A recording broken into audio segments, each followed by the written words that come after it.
నమస్తే తెలంగాణ న్యూస్ చూసుకుంటే 5గురు ఫిరాయింపు ఎమ్మెల్యేలకు శాసనసభ స్పీకర్ తాకీదులు.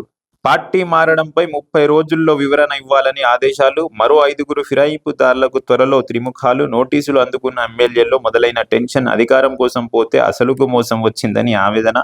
నియోజకవర్గంలో మొదలైన ఉప ఎన్నికల వాతావరణం. జూబ్లీహిల్స్తో కలిపి 11 చోట్ల ఉప ఎన్నికలకు అవకాశం. బీఆర్ఎస్ మారి కాంగ్రెస్కి వెళ్ళిపోయిన 11 మంది ఎమ్మెల్యేలు ఉన్నారో అవి కూడా ఈసారే జూబ్లీహిల్స్ నియోజకవర్గ ఉప ఎన్నికలతో పాటు దానికి కూడా ఎన్నికలు వచ్చే ఛాన్సెస్ ఉన్నాయని రాశారు. కానీ నాకు తెలిసి దాంతోపాటు దానికి ఉప ఎన్నిక రాకపోవచ్చు. ఎందుకంటే 3 నెలల టైం ఇచ్చింది కాబట్టి సుప్రీంకోర్టు 1 మంత్ అయిపోయింది. ఇంకా 2 మంత్స్ పీరియడ్ ఉంది. 2 మంత్స్ లోపల జూబ్లీహిల్స్ నోటిఫికేషన్ వచ్చేస్తే చెప్పలేము కదా. నాకైతే ఛాన్స్ లేదు అనిపిస్తుంది. మరి చూద్దాం.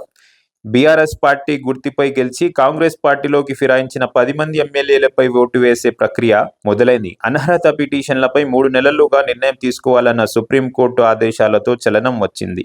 ఫిరాయింపుదారులకు స్పీకర్ గడ్డం ప్రసాద్ నోటీసులను జారీ చేసినట్టు విశ్వసనీయ వర్గాలు తెలిపాయి.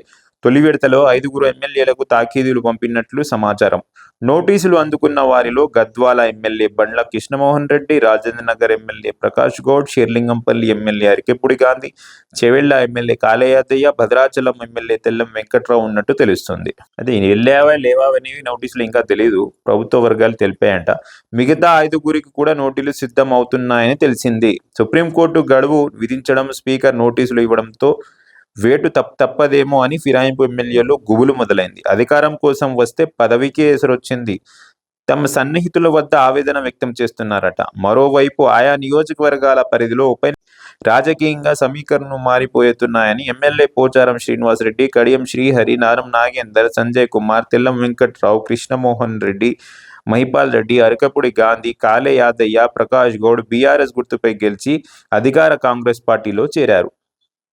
ఆ 10 మంది ఎమ్మెల్యేలపై అనర్హత వేటు వేయాలని అసెంబ్లీ స్పీకర్ బీఆర్ఎస్ కోరగా దానిని అప్పట్లో పెండింగ్ లో ఉంచారు. ఈ నేపథ్యంలో ఫిరాయింపుదారులపై చర్యలు తీసుకోవాలని BRS working president KTR, BRS ఎమ్మెల్యేలు కేపీ వివేకానందన్, పాడి కౌశిక్ రెడ్డి సుప్రీంకోర్టులో పిటిషన్ దాఖలు చేశారు. 11 మంది బీఆర్ఎస్ పార్టీకి చెందిన ఎమ్మెల్యేలు కాంగ్రెస్ పార్టీకి వెళ్ళి పార్టీ ఫిరాయించిన సంఘటనలు మనందరికీ తెలుసు.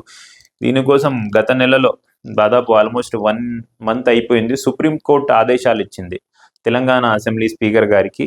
వాళ్ళకి నోటీసులు ఇవ్వండి, ఎందుకు నోటీస్ ఇవ్వలేదు ఇప్పటివరకు, నోటీస్ ఇవ్వండి, నోటీస్ ఇచ్చిన తర్వాత వివరణ ఇవ్వండి, 3 మంత్స్ టైం ఇస్తున్నామని 3 నెలల టైం ఇచ్చారు.